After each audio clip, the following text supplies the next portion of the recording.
Now it's time to unleash our Flask chat app in the wild. We're going to use what we learned in the Thorin and Company lesson to deploy it to Heroku. But first, remember the things that are required to deploy an app to Heroku. Firstly, we need to have generated a requirements.txt file. Secondly, we need a proc file. We also need to have created a Heroku app. Then, in Heroku, we set any config or environment variables. And finally, we use Git to push our app to Heroku. And we're going to go through these steps one by one.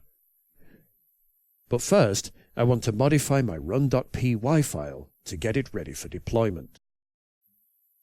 The first thing I want to do in my run.py file is make the secret key an environment variable. So to do that, on line 7, I'm going to say app.secret_key equals os.getEnv, and it's going to look for a variable called secret.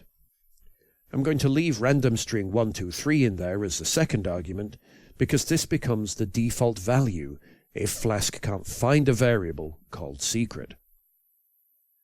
We're going to add these default or fallback values to our IP and port in our app run method. So I'm going to give the default value of 0.0.0.0 for the IP and 5000 for the port. And this will actually mean that we don't have to set those in Heroku. We're also going to set debug equals false, because we don't want debug equals true to be set in production. Now that that's done, we already have a requirements.txt file, so let's open our terminal window and create a proc file. To do that, I'm going to type echo space web : space python space run.py space redirect into proc file. And you'll see in the left pane that proc file is created. Remember to use a capital P. Now we've done that, we can add and commit everything to Git. So git space add space full stop, and git space commit space -m, and my message will be added proc file for deployment. Now we can run our Heroku space login command. And I'm just going to enter my email address, matt.rudge@codeinstitute.net, and my password to log into Heroku. Now that I'm logged in, I can create a new Heroku app. So to do that, we use the Heroku command space apps:create, and I'm going to call my app Flask-chatroom-project. And we can see that that's created. It gives us a Git address here as well. The handy thing is that when we use the Heroku command to create the app, it automatically links it to Git. So if I run git space remote space -v, we can see that my Heroku reference has already been added. Before we push our app to Heroku, however, let's set our environment variables. So I'm just going to refresh my Heroku dashboard, and we can see that my Flask Chatroom project app has been created. I'll click on that, go to Settings, and then Reveal Config Vars. At the moment we don't have any, so I'm going to create my secret key. Remember we called it secret, and I'm just going to give that the value of secret production key 1234. And that's added. Okay, now that's done, all we need to do is push the app to Heroku. So let's go back to Cloud9, back to our terminal window, and type git space push space -u space Heroku space master. And this will push the app to Heroku, and this can take some time to build.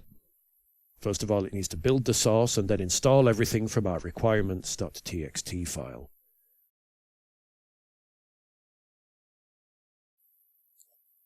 And using the magic of technology, we've cut down the process a little bit. But we can see that it says that it's now deployed. So if we go back to our app in Heroku and click on Open App, then we can see that it's up and running. I'll choose my username, go to chat, and I'll type a message, which is working. If I open up the Flask chat room project in another window, I'm going to use a Chrome incognito window to do this. I'll log in as Yoni here, then we can see that my chat is there. Yoni will say, "Hi, Matt." And when I go back to my own homepage, I can see that the message is there. So our project is now deployed and working. And maybe as a personal challenge, you might like to have a look at how to add other functionality to this, such as maybe adding a clear chat history link and styling it so that it looks nice. But for us, this concludes our mini project. In this section, you've learned a lot about Flask and Python. You've come a long way as a developer. We've seen how to create a Flask app and how to create basic and advanced routes. You've seen how to read in data from a JSON file and how to use the Flask templating language to display that nicely. You've seen how to use session variables and how to deploy our finished product to Heroku. You're now ready to create your own Flask milestone project. Before you do, though, we recommend that you really give some thought to the logic of your project, and maybe revisit some of the concepts that we've looked at in the past few units.